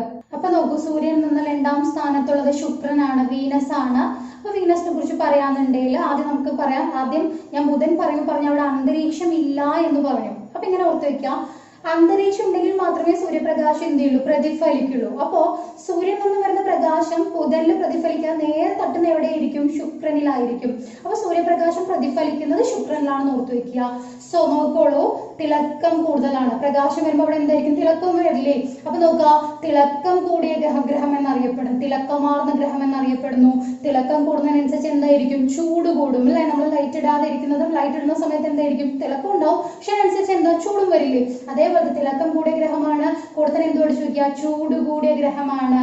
ഓക്കെ, ഇനി കുറച്ച് വിശേഷണങ്ങളാണ് കേട്ടോ. നോക്കുക, പ്രഭാത നക്ഷത്രം തിളക്കമാണല്ലോ. അപ്പൊ ഇങ്ങനെ ഓർക്കുക, പ്രഭാത നക്ഷത്രം, പ്രദോഷം അല്ലെങ്കിൽ സായാഹ്ന നക്ഷത്രം എന്നൊക്കെ അറിയപ്പെടുന്നത് നമ്മുടെ ശുക്രനാണ്. ഇങ്ങനെ വെട്ടിത്തിളങ്ങി നിൽക്കുന്നത് കൊണ്ട് നമ്മുടെ റോമൻകാര് പ്രണയത്തിന്റെ, ഐശ്വര്യത്തിന്റെ, സൗന്ദര്യത്തിന്റെ എല്ലാം ദേവതയായിട്ട് നമ്മൾ പ്രഖ്യാപിച്ചു അല്ലെ. നല്ല തിളങ്ങി നിൽക്കുന്നവരെയാണല്ലോ പ്രണയിക്കാനൊക്കെ തോന്നുക. അപ്പൊ നോക്കാം, പ്രണയത്തിന്റെയും ഐശ്വര്യത്തിന്റെയും ദേവത എന്നറിയപ്പെടുന്നു. ഓക്കെ, ലൂസിഫർ എന്ന പേരിൽ അറിയപ്പെടുന്നു. അപ്പൊ ലൂസിഫർ നോക്കുക, നമ്മുടെ മോഹൻലാലിന്റെ ഫിലിമാണ്. ഇങ്ങനെ തിളങ്ങി നിൽക്കുകയാണ് അല്ലെ, തിളക്കം എല്ലാം ഓർത്തു വെക്കാട്ടെ. ലൂസിഫർ എന്ന പേരിൽ അറിയപ്പെടുന്നുണ്ട്. ഭൂമിയുടെ ഇരട്ടയാണ്. ഓക്കെ, അപ്പൊ അങ്ങനെ പറഞ്ഞു കഴിഞ്ഞാൽ നമ്മൾ സമ്മതിക്കില്ല. സൂര്യൻ വെറുതെ വിടുവോ? കാരണം സൂര്യൻ ഇത്ര ചൂട് അങ്ങോട്ട് കൊടുത്തിട്ടും എന്താണ് ഇങ്ങനെ വെട്ടി തിളങ്ങി നിൽക്കുകയാണ് അല്ലെ. തിളങ്ങി നിൽക്കുന്നുണ്ട്. സൂര്യന്റെ അരുമ, സൂര്യന്റെ ഇഷ്ടഭാജനം എന്നൊക്കെ അറിയപ്പെടുന്നുണ്ട്. അപ്പൊ ഇതൊക്കെ അതിന്റെ വിശേഷണങ്ങളാണ്, നല്ല വിശേഷണങ്ങളാണ് അല്ലെ. പ്രഭാത നക്ഷത്രം, പ്രദോഷ നക്ഷത്രം, പ്രണയത്തിന്റെ, ഐശ്വര്യത്തിന്റെ ദേവത ലൂസിഫർ, ഭൂമിയുടെ ഇരട്ട, സൂര്യന്റെ അരുമ, സൂര്യന്റെ ഇഷ്ടഭാജനം. ഒരാളെ ഇത്രത്തോളം വിശേഷിപ്പിച്ചു കഴിഞ്ഞാൽ എന്താ സംഭവിക്കുക? സ്വാഭാവികമായിട്ടും ഒരാളെ ഒരുപാട് പൊക്കി പറഞ്ഞാൽ എന്താ സംഭവിക്കുന്നത്? ഹെഡ് വെയിറ്റ് കൂടും അല്ലെ. അവരുടെ ഹെഡ് വെയിറ്റ് കൂടും. ഗോളത്തിന് എവിടുന്ന ഹെഡ് വരുന്നത്? അപ്പൊ നമ്മൾ ഇങ്ങനെ ഓർത്ത് വെക്കുക, അന്തരീക്ഷ ഭാരം. മൊത്തത്തിൽ അതിന് ഹെഡ് കണ്ടുപിടിക്കാൻ പറ്റില്ലല്ലോ, ഗോളം അല്ലേ. അപ്പൊ മൊത്തത്തിൽ എന്താ പറയണ്ടേ? ഹെഡ് വെയിറ്റിന് പകരം നിങ്ങൾ എന്തായിട്ട് വിചാരിക്കുക? മൊത്തത്തിൽ അതിന് അന്തരീക്ഷ ഭാരം കൂടുതലാണെന്ന് ഓർത്ത് വെക്കുക. അപ്പൊ അന്തരീക്ഷ ഭാരം ഏറ്റവും കൂടിയ ഗ്രഹം എന്നറിയപ്പെടുന്നത് ശുക്രനാണ്. അപ്പോ അന്തരീക്ഷ ഭാരം കൂടാനുള്ള ഒറിജിനൽ ആയിട്ടുള്ള റീസൺ എന്താ? സൾഫ്യൂരിക് ആസിഡിന്റെ സാന്നിധ്യമാണ്. അപ്പൊ സൾഫ്യൂരിക് ആസിഡിന്റെ മേഘപടലങ്ങളുള്ള ഗ്രഹം എന്നറിയപ്പെടുന്നതും ശുക്രനാണ്. അപ്പൊ നമ്മൾ ഇങ്ങനെ ഓർത്ത് വെക്കുന്ന ഇത്രയും കാര്യങ്ങൾ പറഞ്ഞ ഒരാളെ പൊക്കിയപ്പോൾ ഒരുപാട് നമ്മൾ ഒരാളെ പിടിച്ച് പൊക്കിയപ്പോൾ എന്തായി? അവരുടെ ഭാരം കൂടി, ഹെഡ് വെയിറ്റ് കൂടി എന്നാണ് നമ്മൾ മൊത്തത്തിൽ എന്ത് പറയാം? അന്തരീക്ഷ ഭാരം കൂടുതലാണെന്ന് പറയും. ഈ സൾഫ്യൂരിക് ആസിഡ് കാരണം അല്ലെങ്കിൽ മേഘപടലം ഉള്ളത് കൊണ്ട് ആസിഡ് മഴയൊക്കെ പെയ്യുന്ന ഗ്രഹമാണ് മാരക ഗ്രഹം എന്നുകൂടി അറിയപ്പെടുന്നത്. മാരക ഗ്രഹം എന്നുകൂടി ആരറിയപ്പെടുന്നുണ്ട്? ശുക്രൻ അറിയപ്പെടുന്നുണ്ട്. ക്ലിയർ ആണല്ലോ? ഈ ശുക്രന്റെ അന്തരീക്ഷത്തിൽ ഏറ്റവും കൂടുതൽ കാണപ്പെടുന്ന വാതകം കാർബൺ ഡൈ ഓക്സൈഡ് ആണ്. കാർബൺ ഡൈ ഓക്സൈഡ് ഉള്ളത് കൊണ്ട് തന്നെ നോക്കൂ, ഹരിതഗൃഹ പ്രഭാവം നടക്കുന്ന, അതായത് ഭൂമിയെ കൂടാതെ ഹരിതഗൃഹ പ്രഭാവം നടക്കുന്ന ഏക ഗ്രഹം എന്നറിയപ്പെടുന്നത് ശുക്രനാണ്. ഭൂമിയെ കൂടാതെ ഹരിതഗൃഹ പ്രഭാവം നടക്കുന്ന മീൻസ് ഏക ഗ്രഹം എന്നറിയപ്പെടുന്നതും ആര് തന്നെയാണ്? ശുക്രനാണ്. ക്ലിയർ ആണോ? ഇനിയിപ്പോ നമ്മൾ അന്തരീക്ഷ ഭാരം ഹെഡ് വെയിറ്റ് കൂടി എന്ന് പറഞ്ഞു. പിന്നെ നോക്കാം കേട്ടോ, മീൻസ് നമ്മൾ ചെയ്യുന്ന കാര്യങ്ങൾ അല്ലെ, ഒരുപാട് നമ്മൾ ഒരാൾ നന്നായി നല്ല രീതിയിൽ പഠിക്കുന്നുണ്ട് അല്ലെങ്കിൽ നല്ല രീതിയിൽ ചെയ്യുന്നുണ്ടെങ്കിൽ പറഞ്ഞുകൊണ്ടിരുന്ന എന്താ സംഭവിക്കുന്നത്? ബാക്കി എല്ലാം തലതിരിക്കാൻ തുടങ്ങും. അങ്ങനെ ചിന്തിക്കുക, തിരിഞ്ഞ് ചെയ്യാൻ തുടങ്ങി എന്ന് ചിന്തിച്ചു വെക്കുക. അതായത് ഭ്രമണ വേഗത ഏറ്റവും കുറവാണ്. ഭ്രമണം എന്ന് പറഞ്ഞാൽ എന്താ? സ്വന്തം അച്ചുതണ്ടിൽ കറങ്ങുന്നതാണ് ഭ്രമണം. അപ്പൊ നോക്കിക്കോളൂ, നമ്മൾ സാധാരണ രീതിയിൽ എല്ലാ ഗ്രഹങ്ങളും പടിഞ്ഞാറ് നിന്നും കിഴക്കോട്ട് ഭ്രമണം ചെയ്യുമ്പോൾ നമ്മുടെ ശുക്രൻ മാത്രം എന്താ ചെയ്തേ? തലതിരിഞ്ഞ ചെയ്യുന്നത്. ഭയങ്കരമായിട്ട് നമ്മൾ പൊക്കിയപ്പോൾ എന്ത് സംഭവിച്ചു? ചെയ്യുന്നതൊക്കെ തലതിരിഞ്ഞു പോയി. നോക്കുക, കിഴക്ക് നിന്നും പടിഞ്ഞാറോട്ട് ഭ്രമണം. ക്ലിയർ ആണോ? സോ അങ്ങനെ ആയപ്പോൾ എന്താ സംഭവിച്ചു? ഭ്രമണ വേഗത കുറഞ്ഞു. ഭ്രമണ വേഗത കുറഞ്ഞു കഴിഞ്ഞാൽ എന്താ സംഭവിക്കുക? ദിനരാത്രങ്ങൾ, അതായത് ദിവസത്തിനും രാത്രിക്കൊക്കെ എന്താണ്? ദൈർഘ്യം കൂടും. വർഷത്തേക്കാൾ, അതായത് ഒരു വർഷം കഴിഞ്ഞാലും ഒരു ദിവസം കഴിയില്ല എന്ന മട്ടായി. അപ്പൊ പരിക്രമണത്തെക്കാൾ ഭ്രമണത്തിന് സമയമെടുക്കുന്ന ഒരേ ഒരു ഗ്രഹം നമ്മുടെ ശുക്രൻ മാത്രമാണ്. ഓക്കെ, അപ്പൊ ഇത് രണ്ടും നെഗറ്റീവ് പോയിന്റ് ആയിട്ട് ഓർത്തു വെക്കുക. ഓക്കെ, ഇത്രയും പോസിറ്റീവ് വന്നപ്പോൾ രണ്ട് നെഗറ്റീവ് ആണ്. അന്തരീക്ഷ ഭാരം കൂടുതൽ എന്ന് ഓർത്തു വെക്കുക. കിഴക്ക് നിന്നും പടിഞ്ഞാറോട്ടാണ് ഭ്രമണം എന്നും ഓർത്തു വെക്കുക. അതുകൊണ്ട് ഭ്രമണ വേഗത ഏറ്റവും കുറവാണ്. ഓക്കെ, അടുത്ത് നോക്കൂ, ഉപഗ്രഹങ്ങളില്ല. ഇവിടെയും ഉപഗ്രഹങ്ങളില്ല. അപ്പൊ ഞാൻ കഴിഞ്ഞ ബുധൻ പഠിക്കുമ്പോൾ തന്നെ ഞാൻ പറഞ്ഞിരുന്നു, നമ്മുടെ ഗ്രഹങ്ങളുടെ മക്കളായിട്ട് ഉപഗ്രഹങ്ങളെ നിങ്ങൾ വിചാരിക്കുക. അപ്പൊ അവിടെ എന്തായിരുന്നു? അന്തരീക്ഷമില്ല, അതുകൊണ്ട് ഉപഗ്രഹമില്ല എന്ന് ഓർത്തു വെച്ചില്ലേ? ഇവിടെ നോക്കുക, ചൂട് കൂടുതലല്ലേ, ശുക്രന് പോലും നിൽക്കാൻ പറ്റാത്ത അവസ്ഥയാണ്. അപ്പൊ പിന്നെ എന്ത് വേണ്ട? ഉപഗ്രഹങ്ങൾ വേണ്ട. അപ്പൊ ഉപഗ്രഹങ്ങളില്ല. അപ്പൊ ബുധനും ശുക്രനും ഉപഗ്രഹങ്ങളില്ല എന്ന് ഓർത്തു വെക്കുക. ഓക്കെ, ഇനി ശുക്രനിലുള്ള ഒരു പീഠഭൂമിയാണ് ലക്ഷ്മി പ്ലാനം. പ്ലാനം എന്ന് പറഞ്ഞാൽ പീഠഭൂമി എന്നാണ്. ലക്ഷ്മി പ്ലാനമാണ് ശുക്രനിൽ കാണപ്പെടുന്ന പീഠഭൂമി. ഇനി ശുക്രനിലെ ഏറ്റവും ഉയരം കൂടിയ കൊടുമുടിയാണ്, ഏറ്റവും ഉയരം കൂടിയ കൊടുമുടിയാണ് മാക്സ്വെൽ. ശുക്രന്റെ ഉയരം കൂടുതൽ, മനസ്സിലായി? ശുക്രനിലുള്ള ഉയരം കൂടിയ കൊടുമുടിയാണ് മാക്സ്വെൽ കൊടുമുടി. അപ്പൊ ഇത്രയും കാര്യങ്ങളാണ് ശുക്രനുമായി ബന്ധപ്പെട്ട്. ഒരുപാട് പോയിന്റ് ഉണ്ട്. അപ്പൊ ഈ ഒരു രീതി പഠിക്കുക കേട്ടോ. ആദ്യം പോസിറ്റീവ് വശങ്ങളൊക്കെ പഠിക്കാം. അങ്ങനെ ഒരുപാട് പോസിറ്റീവ് ആയപ്പോൾ രണ്ട് നെഗറ്റീവ് ഒരുമിച്ച് പഠിച്ചു വെക്കുക. ബാക്കിയുള്ള പോയിന്റുകൾ കണക്ട് ചെയ്ത് പഠിക്കുക. അപ്പൊ ഇതൊന്നും വിട്ടു പോവില്ല. കാരണം വിശേഷണങ്ങൾ കൂടുതലായതുകൊണ്ട് മാറിപ്പോകാനുള്ള സാധ്യതയുണ്ട്. ഈ രീതിയിലൊന്നത് പഠിച്ചു വെക്കാം. ക്ലിയർ അല്ലേ ഇത്? അപ്പൊ അടുത്തതായിട്ട് നമ്മുടെ ഭൂമി നോക്കാം. എർത്ത്. ഇവ രണ്ട് സ്ഥാനങ്ങൾ അറിഞ്ഞിരിക്കുക. സൂര്യനിൽ നിന്നുള്ള അകലം അനുസരിച്ച് 3-ാം സ്ഥാനത്തും വലിപ്പത്തിൽ 5-ാം സ്ഥാനത്തുമാണ് ഭൂമി. നീലഗ്രഹമെന്നും ജലഗ്രഹമെന്നും അറിയപ്പെടുന്നത് ഭൂമിയാണ്. നീലഗ്രഹമെന്നും ജലഗ്രഹമെന്നും അറിയപ്പെടുന്നു. ഒരേ ഒരു ഉപഗ്രഹം മാത്രമുള്ള ഗ്രഹമാണ് നമ്മുടെ ഭൂമി. ഏതാണ് ഉപഗ്രഹം? ചന്ദ്രനാണ് അതിന്റെ ഉപഗ്രഹം. ഓക്കെ, അടുത്ത് നോക്കാം. ഭൂമിയുടെ പേരിൽ അറിയപ്പെടുന്ന മൂലകമാണ് ടെലൂറിയം. ഭൂമിയുടെ പേരിൽ അറിയപ്പെടുന്ന മൂലകം ഏതാ? ടെലൂറിയം. ഭൂമി എന്ന അർത്ഥം വരുന്ന വേർഡ് ടെലസ് ആണ്. അതൊരു ലാറ്റിൻ വേർഡ് ആണ്. ടെലസ് എന്നത് ലാറ്റിൻ വേർഡ് ആണ്. ടെലൂറിയം അറ്റോമിക് നമ്പർ 52 ആണ്. ഓക്കെ, ഇനി അടുത്ത് നോക്കാം. നമ്മുടെ അന്തരീക്ഷത്തിൽ ഏറ്റവും കൂടുതൽ കാണപ്പെടുന്ന മൂലകങ്ങളാണ് ഞാൻ എഴുതിയിരിക്കുന്നത്. അതിൽ ഫസ്റ്റ് എന്ന് പറയുന്നത് നൈട്രജൻ ആണ്, 78%. ഓക്കെ, സെക്കൻഡ് ഓക്സിജൻ ആണ്, 21%. തേർഡ് വൺ ആർഗൺ ആണ്. ഈ ആർഗൺ പഠിക്കുന്ന സമയത്ത് ഇതുകൂടി പഠിച്ചിരിക്കുക, അലസവാതകമാണ്. അപ്പൊ നമുക്ക് ഇങ്ങനെ ക്വസ്റ്റ്യൻ വരിക, അന്തരീക്ഷത്തിൽ ഏറ്റവും കൂടുതൽ കാണപ്പെടുന്ന അലസവാതകം ഏതാണ് എന്ന് ചോദിച്ചാൽ ഏതായിരിക്കണം? ആർഗൺ ആയിരിക്കണം. മൂലകം എന്ന് ചോദിച്ചാലാണ് നൈട്രജൻ. അലസവാതകം എന്ന് എടുത്ത് ചോദിക്കുകയാണെങ്കിൽ ആർഗൺ ആണ്. ക്ലിയർ അല്ലേ? അത് എത്രയാ? 0.9% ആണ്. ഓക്കെ, പിന്നെ കാർബൺ ഡൈ ഓക്സൈഡ് കൂടി അറിഞ്ഞിരിക്കുക കേട്ടോ. കാർബൺ ഡൈ ഓക്സൈഡ് അന്തരീക്ഷത്തിൽ 0.03% ആണ്. അപ്പൊ ഇത് അന്തരീക്ഷത്തിൽ ഏറ്റവും കൂടുതൽ കാണപ്പെടുന്ന മൂലകങ്ങളുടെ ക്രമങ്ങളാണ്. ഇനി നോക്കുക, ഭൗമോപരിതലത്തിൽ, എർത്ത് ക്രസ്റ്റ്, ഭൗമോപരിതലത്തിൽ നോക്കുക, ഏറ്റവും കൂടുതൽ കാണപ്പെടുന്ന മൂലകമാണെങ്കിൽ ഓക്സിജൻ ആണ്. മൂലകം ഏതാണ്? ഓക്സിജൻ ആണ്. ഇനി ഏറ്റവും കൂടുതൽ കാണപ്പെടുന്ന ലോഹം എന്നാണ് ചോദിക്കണമെങ്കിൽ അലൂമിനിയം ആണ്. ലോഹമാണെങ്കിൽ അലൂമിനിയം ആണ്. ഇനി ഏറ്റവും കൂടുതൽ കാണപ്പെടുന്ന ഉപലോഹം എന്ന് ചോദിച്ചാൽ സിലിക്കൺ ആണ്. ഉപലോഹം എന്ന് ചോദിച്ചാൽ സിലിക്കൺ ആണ്. ഇനിയിപ്പോ ഏറ്റവും കൂടുതൽ കാണപ്പെടുന്ന രണ്ടാമത്തെ മൂലകം എന്ന് ചോദിച്ചാലും സിലിക്കൺ തന്നെയാണ്. ഏറ്റവും കൂടുതൽ കാണപ്പെടുന്ന രണ്ടാമത്തെ മൂലകം എന്ന് ചോദിച്ചാലും സിലിക്കൺ ആണ്. ഏറ്റവും കൂടുതൽ കാണപ്പെടുന്ന ഉപലോഹം എന്ന് ചോദിച്ചാലും സിലിക്കൺ ആണ്. ക്ലിയർ. ഇനി അടുത്ത് നോക്കാം, ഭൂമിയുടെ ഉൾക്കാമ്പിൽ ഏറ്റവും കൂടുതൽ കാണപ്പെടുന്ന ലോഹം. ശ്രദ്ധിക്കുക, ഇത് ഭൗമോപരിതലത്തിലായിരുന്നേ ലോഹം അലുമിനിയം ആണ്. പക്ഷെ ഭൂമിയുടെ ഉൾക്കാമ്പിൽ ഏറ്റവും കൂടുതൽ കാണപ്പെടുന്ന ലോഹം എന്ന് ചോദിക്കുകയാണെങ്കിൽ ഇരുമ്പാണ്. ഓക്കെ, അപ്പൊ ഇത് പഠിക്കുന്നതിന്റെ കൂട്ടത്തിൽ ഇത് കൂടി ഒന്ന് പഠിച്ചിരിക്കുക, പ്രപഞ്ചത്തിന്റെ കാര്യം കൂടെ പഠിച്ചിരിക്കുക. പ്രപഞ്ചത്തിൽ ഏറ്റവും കൂടുതൽ കാണപ്പെടുന്ന മൂലകം ഹൈഡ്രജനും സെക്കൻഡ് ഹീലിയവുമാണ്. പ്രപഞ്ചത്തിൽ ഏറ്റവും കൂടുതൽ കാണപ്പെടുന്ന ഹൈഡ്രജൻ, സെക്കൻഡ് ഹീലിയം ആണ്. ഓക്കെ, ഇനി ഭൂമിയുടെ ഗുരുത്വാകർഷണ ബലം എന്നറിയപ്പെടുന്നത് 9.8 മീറ്റർ പെർ സെക്കൻഡ് സ്ക്വയർ ആണ്. ഭൂമിയുടെ ഗുരുത്വാകർഷണ ബലം 9.8 മീറ്റർ പെർ സെക്കൻഡ് സ്ക്വയർ ആണ്. ഓക്കെ, ഇനി ഭൂമിയുടെ അച്ചുതണ്ടിന്റെ ചെരിവ് 23.5 ഡിഗ്രിയാണ്. 23.5 ഡിഗ്രിയാണ് അച്ചുതണ്ടിന്റെ ചെരിവ്. ഓക്കെ, ഇനി അടുത്ത് നോക്കുക, പലായന പ്രവേഹം. ഈ പലായന പ്രവേഹം എന്ന് പറഞ്ഞാൽ എസ്കേപ്പ് വെലോസിറ്റി ആണ് കേട്ടോ, തെന്നി നീങ്ങാനുള്ള പ്രവണതയാണ്. ഓക്കെ, പലായന പ്രവേഹം 11.2 കിലോമീറ്റർ പെർ സെക്കൻഡ്. ഇത് ചോദിച്ച ക്വസ്റ്റ്യൻ ആണ്, ഇമ്പോർട്ടന്റ് ആണ് കേട്ടോ. 11.2 കിലോമീറ്റർ പെർ സെക്കൻഡ് ആണ് ഭൂമിയുടെ പലായന പ്രവേഹം. ഓക്കെ, ഇനി അടുത്ത് നോക്കുക, സാന്ദ്രത ഏറ്റവും കൂടിയത്. നമുക്കറിയാം ഇത്രയും എന്താ പറയാ മീൻസ് ജനങ്ങളും കാര്യങ്ങളും എല്ലാം ഉള്ളത് ഭൂമിയിൽ തന്നെയല്ല, അങ്ങനെ ഓർത്ത് വെച്ചാൽ മതി. സാന്ദ്രത ഏറ്റവും കൂടുതൽ എവിടെയാണ്? ഭൂമിക്കാണ്. സാന്ദ്രത ഏറ്റവും കൂടുതൽ ഭൂമിക്കാണ്. ഇനി ഭൗമദിനം ഏപ്രിൽ 22 ആണ്. ഭൗമദിനം എന്നാണ്? ഏപ്രിൽ 22 ആണ്. അപ്പൊ ഇത്രയാണ് നമ്മുടെ ഭൂമിയുമായി ബന്ധപ്പെട്ട പ്രധാനപ്പെട്ട ഫാക്റ്റുകൾ. ക്ലിയർ ആണല്ലോ? അപ്പൊ അടുത്തത് ചൊവ്വയാണ്, മാസ്. അപ്പൊ ഈ ചൊവ്വ എന്ന് പറയുമ്പോൾ ജസ്റ്റ് 1-2 പോയിന്റ് ഓർത്ത് വയ്ക്കാൻ വേണ്ടി ഞാൻ ചെറുതായിട്ടൊരു കാര്യം പറയാം. നമ്മൾ പൊതുവെ എന്താ പറയാ, നമ്മൾ ചൊവ്വ നല്ല ദിവസമല്ല, ചൊവ്വാഴ്ച നല്ല ദിവസമല്ല എന്നൊക്കെ പറയുന്നവരാണ്. അപ്പൊ നോക്കാട്ടോ, നല്ല ദിവസമല്ല എന്ന് ഓർത്ത് വയ്ക്കാൻ വേണ്ടിയിട്ടാണ്. അതായത് അന്ന് യുദ്ധം നടക്കുന്നുണ്ട് ഓർത്ത് വയ്ക്കുക, യുദ്ധം നടക്കുന്നുണ്ട്. ഈ യുദ്ധത്തിനൊക്കെ ഉപയോഗിക്കുന്ന ഇരുമ്പിന്റെ ആയുധങ്ങളൊക്കെ ആയിരിക്കില്ലേ. അയൺ എന്നുള്ള വേർഡ് നിങ്ങൾ ഓർത്ത് വയ്ക്കുക, അയൺ എന്നുള്ള വേർഡ് ഓർത്ത് വയ്ക്കുക. യുദ്ധം നടക്കുന്ന സമയത്ത് അവിടെ രക്തമൊക്കെ പുരളുമല്ലോ. അപ്പൊ രക്തം എന്ന് പറഞ്ഞാൽ ചുവന്ന നിറത്തിലാണ്. ഈ ആയുധങ്ങളുടെ മേലൊക്കെ രക്തം പുരണ്ട എന്താ സമയത്ത് തുരുമിച്ചു പോകും.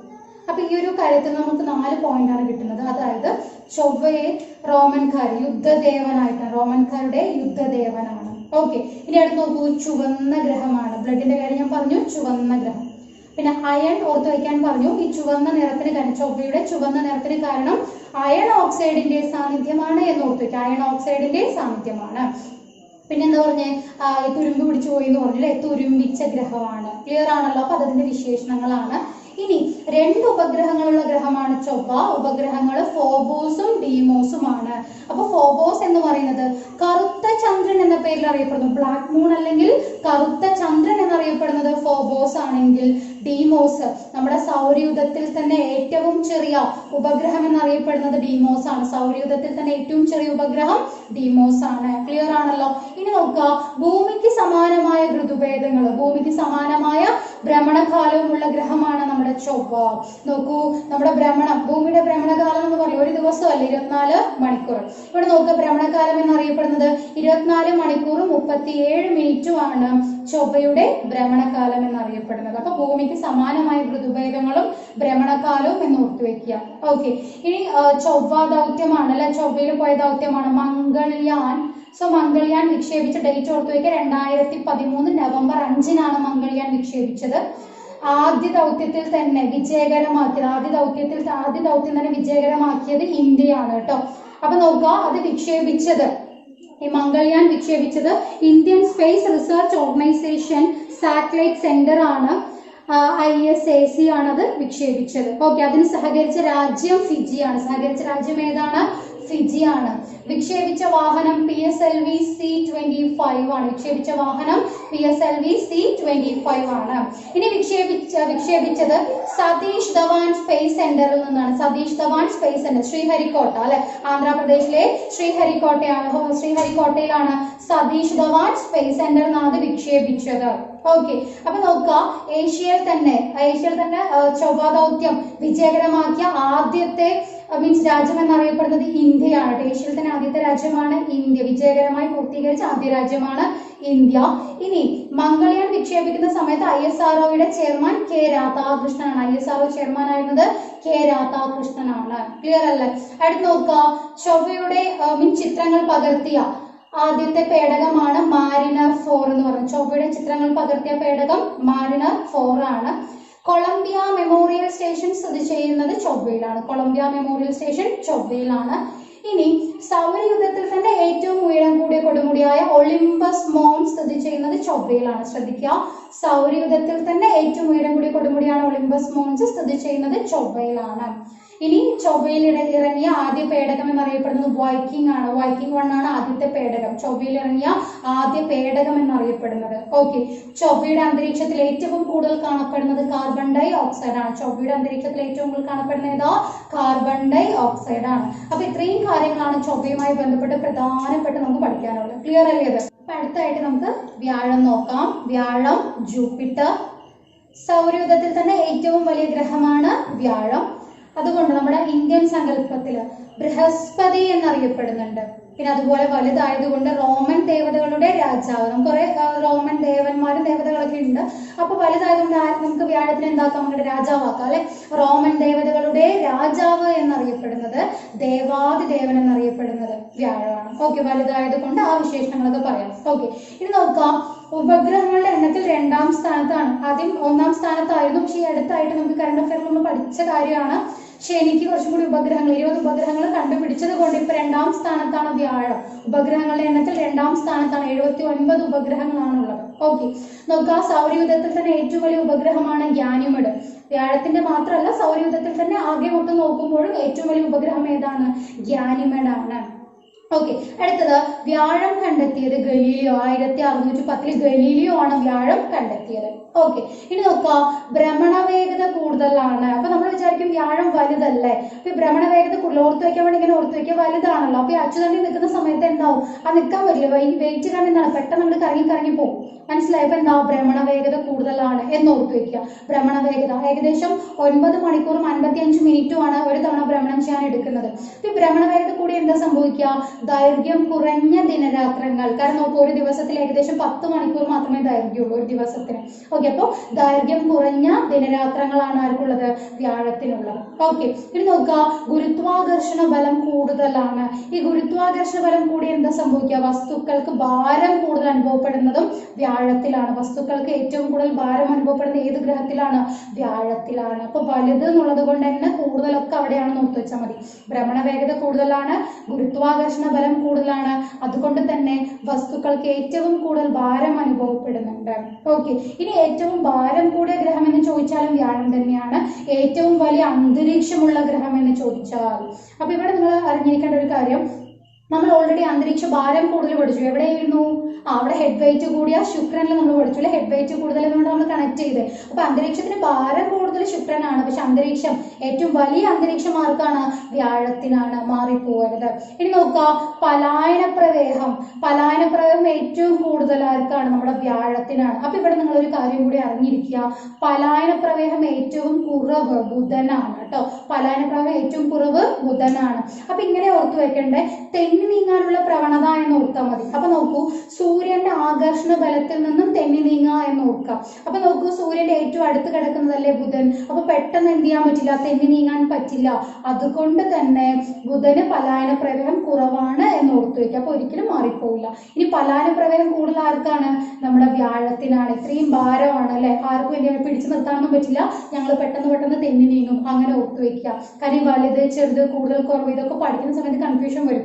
പരിക്രമണം, ഭ്രമണം, പലായന പ്രവേഹം ഇതെല്ലാം പഠിക്കുന്ന സമയത്ത് അപ്പൊ നമുക്ക് ആവശ്യം എന്താ? PSCക്ക് ഒരു മാർക്കാണ്. ആ മാർക്കിന് വേണ്ടി നമുക്ക് നമ്മുടെ ലോജിക് അല്ല, നമുക്ക് ആ ഓർത്ത് വെക്കാൻ വേണ്ടി നമ്മളത് കണക്ട് ചെയ്ത് പഠിക്കുക.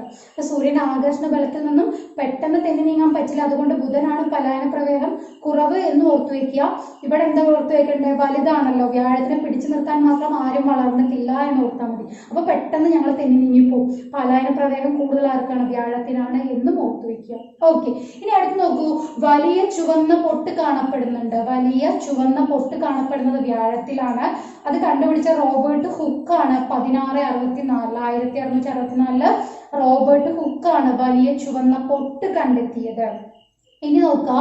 ഈ വ്യാഴത്തിന്റെ പരിക്രമണ കാലം എന്നറിയപ്പെടുന്നത്, ഒരു പരിക്രമണ കാലമാണ് വ്യാഴവട്ടക്കാലം എന്നറിയപ്പെടുന്നത്. അതായത് 12 വർഷം. ഒരു വ്യാഴവട്ടക്കാലം എന്ന് പറഞ്ഞാൽ 12 വർഷമാണ് വ്യാഴത്തിന് പരിക്രമണം ചെയ്യാൻ എടുക്കുന്ന സമയം. ഓക്കെ, ഇനി അടുത്ത് നോക്കൂ. ഗലീലിയോ ടെലസ്കോപ്പിലൂടെ കണ്ടെത്തിയ ഉപഗ്രഹങ്ങളാണ് ഗലീലിയൻ ഉപഗ്രഹങ്ങൾ എന്ന പേരിൽ അറിയപ്പെടുന്നത്. ഗലീലിയോ ടെലസ്കോപ്പിലൂടെ കണ്ടെത്തിയത്. അത് ഏതൊക്കെയാ നോക്കൂ. അപ്പൊ ഒരു ഫ്ലോയിൽ വായിച്ചു പോവാട്ടോ. ഗാനിമഡ് കലിസ്റ്റോ അയ്യോ യൂറോപ്പ. നിങ്ങളിത് അയ്യോ എന്ന് തന്നെ വായിച്ചോളൂ, കാരണം ഒരു പോയിന്റ് കൂടെ നമുക്ക് കണക്ട് ചെയ്യാനുണ്ട്. ഗാനിമഡ് കലിസ്റ്റോ അയ്യോ യൂറോപ്പ എന്ന് വായിക്കാം. ഇനി നോക്കാം IO. ഇവിടെ ഞാൻ എന്ത് ചെയ്തിരിക്കുന്നത്, അഗ്നിപർവ്വതങ്ങൾ. അതായത് ഗലീലിയൻ സാറ്റലൈറ്റുകളിൽ ഏറ്റവും കൂടുതൽ അഗ്നിപർവ്വതം കാണപ്പെടുന്നത് അയ്യോലാണ്. അഗ്നിപർവ്വതം നമ്മൾ അയ്യോ എന്ന് പറയണമല്ലോ, അഗ്നിപർവ്വതമാണല്ലോ. അപ്പൊ എന്ത് പഠിക്കുക, അയ്യോലാണ് ഏറ്റവും കൂടുതൽ അഗ്നിപർവ്വതങ്ങൾ ഉള്ളത്. ഇതെല്ലാം ഏതാണ്, നമ്മുടെ ഗലീലിയൻ സാറ്റലൈറ്റുകളാണ്. ഓക്കെ, അടുത്ത് നോക്കൂ. വ്യാഴത്തെ കുറിച്ച് പഠിക്കാനുള്ള നാസയുടെ ദൗത്യമാണ് ജൂനോ. അപ്പൊ ഇത്രയും കാര്യങ്ങളാണ് നമുക്ക് പ്രധാനമായിട്ടും വ്യാഴത്തെ കുറിച്ച് പഠിക്കാനുള്ളത്. ക്ലിയർ ആണല്ലോ അത്. അപ്പൊ അടുത്ത് നോക്കൂ, ശനിയാണ് സാറ്റേൺ. അപ്പൊ വലിപ്പത്തിൽ 2ാം സ്ഥാനമാണ് ശനിക്ക്. ഉപഗ്രഹങ്ങളുടെ എണ്ണത്തിൽ ഏറ്റവും കൂടുതൽ ഉപഗ്രഹങ്ങൾ 82 ആണ് കേട്ടോ. നേരത്തെ 62 ആയിരുന്നു. ഈ അടുത്തായിട്ട് ഒരു 20 ഉപഗ്രഹങ്ങൾ കൂടി കണ്ടെത്തിയിട്ടുണ്ട്. അങ്ങനെ 82 ഉപഗ്രഹങ്ങൾ ഉള്ളതുകൊണ്ട് ഇപ്പൊ 1ാം സ്ഥാനത്ത് നിൽക്കുന്നത് ശനിയാണ്. ഓക്കെ, ഇനി നോക്കാം. ശനിയുടെ ഏറ്റവും വലിയ ഉപഗ്രഹമാണ് ടൈറ്റാൻ. സൗരയൂഥത്തിൽ 2ാം സ്ഥാനം. കാരണം സൗരയൂഥത്തിൽ ഏറ്റവും വലിയ നമ്മൾ ഓൾറെഡി പഠിച്ചു, വ്യാഴത്തിന്റെ ഉപഗ്രഹമായ ഗാനിമഡ് ആണ്. അപ്പൊ ശനിയുടെ ഏറ്റവും വലിയ ഉപഗ്രഹമായ ടൈറ്റാൻ സൗരയൂഥത്തിൽ 2ാം സ്ഥാനമാണ്. ഇനി നോക്കൂ, ഈ ടൈറ്റാൻ കണ്ടെത്തിയത് 1665 അത് കണ്ടുപിടിച്ചത് ക്രിസ്ത്യൻ ഹൈജൻ ആണ്. ടൈറ്റാൻ കണ്ടുപിടിച്ചത് ആരാ, ക്രിസ്ത്യൻ ഹൈജൻ ആണ്. ഈ ടൈറ്റാൻ ആണ് ഭൂമിയുടെ അപരൻ എന്നും ഭൂമിയുടെ ഭൂതകാലം എന്നും അറിയപ്പെടുന്നു. ടൈറ്റാൻ ഭൂമിയുടെ അപരൻ എന്നും ഭൂമിയുടെ ഭൂതകാലം എന്നും അറിയപ്പെടുന്നു. സ്വന്തമായ അന്തരീക്ഷമുള്ള ഒരേ ഒരു ഉപഗ്രഹമാണ് ടൈറ്റാൻ. ടൈറ്റാന്റെ അന്തരീക്ഷത്തിൽ ഏറ്റവും കൂടുതൽ കാണപ്പെടുന്നത് നൈട്രജൻ ആണ്. പക്ഷേ ശനിയുടെ അന്തരീക്ഷത്തിൽ ഏറ്റവും കൂടുതൽ കാണപ്പെടുന്നത് ഹൈഡ്രജൻ ആണ്. അപ്പൊ മാറിപ്പോവാതിരിക്കാൻ വേണ്ടിയിട്ട് നമുക്കറിയാം, ഭൂമിയുടെ അന്തരീക്ഷത്തിൽ ഏറ്റവും കൂടുതൽ കാണപ്പെടുന്നത് ഏതാ, നൈട്രജൻ ആണല്ലോ. അപ്പൊ ഭൂമിയുടെ അപരൻ എന്ന് പറഞ്ഞാൽ എന്താ, ഏകദേശം ഭൂമിയെ പോലെ തന്നെ വേണമല്ലോ. അപ്പൊ ഭൂമിയുടെ അപരനായ ടൈറ്റാന്റെ അന്തരീക്ഷത്തിലും ഏറ്റവും കൂടുതൽ കാണപ്പെടുന്ന ഏതാണ്, നൈട്രജൻ ആണ് എന്ന് ഓർത്തുവെക്കാം. ശനിയുടെ അന്തരീക്ഷത്തിൽ ഏറ്റവും കൂടുതൽ കാണപ്പെടുന്നത് ഹൈഡ്രജൻ ആണ്. ഓക്കെ, ഇനി നോക്കുക. സാന്ദ്രത ഏറ്റവും കുറഞ്ഞ ഗ്രഹമാണ് ശനി. സാന്ദ്രത ഏറ്റവും കുറവ്. അത് മാത്രമല്ല, ജലത്തേക്കാൾ സാന്ദ്രത കുറഞ്ഞ ഒരേ ഒരു ഗ്രഹമേ ഉള്ളൂ, അത് ശനിയാണ്. ജലത്തേക്കാൾ സാന്ദ്രത കുറഞ്ഞ ഒരേ ഒരു ഗ്രഹം എന്നറിയപ്പെടുന്നത് ശനിയാണ്. ഇനി അടുത്ത് നോക്കൂ. വെളുത്ത പൊട്ട് കാണപ്പെടുന്നത് ശനിയിലാണ്. അപ്പൊ നമ്മൾ ചുവന്ന പൊട്ട് പഠിച്ചു അല്ലെ. ചുവന്ന പൊട്ട് കാണപ്പെടുന്ന ഇവിടെ വ്യാഴത്തിൽ പഠിച്ചിട്ടുണ്ടായിരുന്നു. ഇവിടെ വെളുത്ത പൊട്ട് കാണപ്പെടുന്നത് ശനിയിലാണെന്ന് ഓർത്തു വെക്കുക. ഇനി നമ്മുടെ നഗ്നനേത്രങ്ങൾ കൊണ്ട് കാണാൻ സാധിക്കുന്നതിൽ ഏറ്റവും അകലെയുള്ള ഗ്രഹം എന്ന് പറഞ്ഞാലും ഏതാണ്, ശനിയാണ്. നമുക്ക് നേരിട്ട് കാണാൻ പറ്റുന്നതിൽ ഏറ്റവും അകലെയുള്ള ഗ്രഹം എന്നറിയപ്പെടുന്നതും ശനിയാണ്. ഇനി ശനിയിലാണ് ABC വലയങ്ങൾ കാണപ്പെടുന്നത്. ഏറ്റവും കൂടുതൽ വലയങ്ങൾ ഉള്ളതും ശനിയാണ് കേട്ടോ. ഏകദേശം 7 വലയങ്ങളൊക്കെ അതിൽ വരുന്നുണ്ട്. 7 വലയങ്ങൾ വരുന്നുണ്ട്. ഇനി ABC വലയങ്ങൾ കാണപ്പെടുന്നത് ഏതിലാണ് എന്ന് ചോദിച്ചാലും ഏതാണ്, ശനിയിലാണ്. ഓക്കെ, അപ്പൊ ഇതിൽ പഠിക്കാനുള്ള മറ്റു 2 കാര്യങ്ങളുണ്ട്. ഈ വലയം കണ്ടെത്തിയത് ഗലീലിയോ ആണ്. ഗലീലിയോ ആണ്.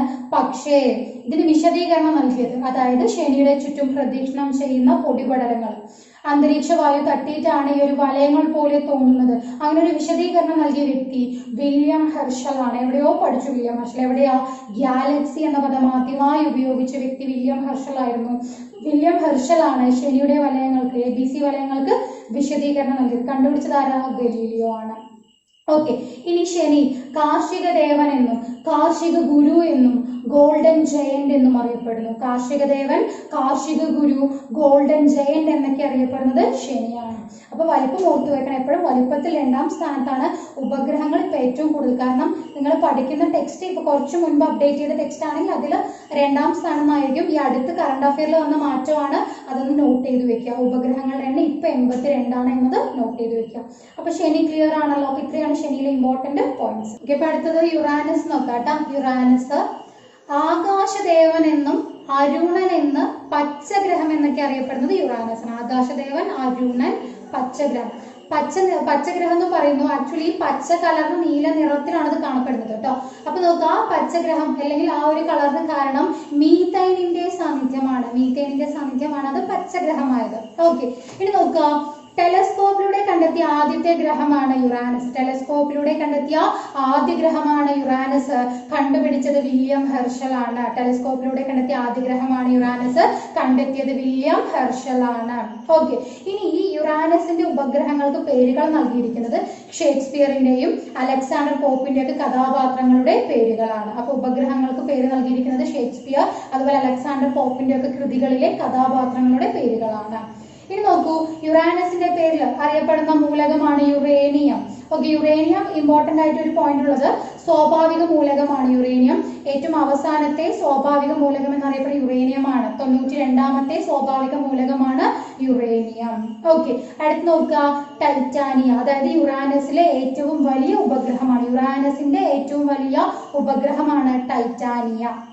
ഓക്കെ, ഇനി നോക്കൂ, യുറാനസിന്റെ അച്ചുതണ്ടിന്റെ ചെരിവ് 98 ഡിഗ്രിയാണ്. അപ്പൊ ഈ 98 ഡിഗ്രിയിൽ നിൽക്കുന്ന സമയത്ത് എങ്ങനെ തോന്നുന്നു? അത് കിടക്കുന്ന പോലെ, ആ ഗ്രഹം കിടക്കുന്ന പോലെ തോന്നും. അപ്പൊ കിടക്കുന്ന ഗ്രഹം എന്ന് പറഞ്ഞു, നമ്മൾ പോയി നോക്കണം. കിടക്കാണ് നോക്കിയപ്പോ എന്താ, ഭ്രമണം ഉണ്ടല്ലോ. അപ്പൊ അവിടെ കിടന്ന് ഉരുളുന്ന പോലെയല്ലേ തോന്നുന്നത്. കിടക്കാണെന്ന് വിചാരിച്ചു പോയി നോക്കുമ്പോൾ അവിടെ കിടന്ന് ഉരുളുകയാണ്.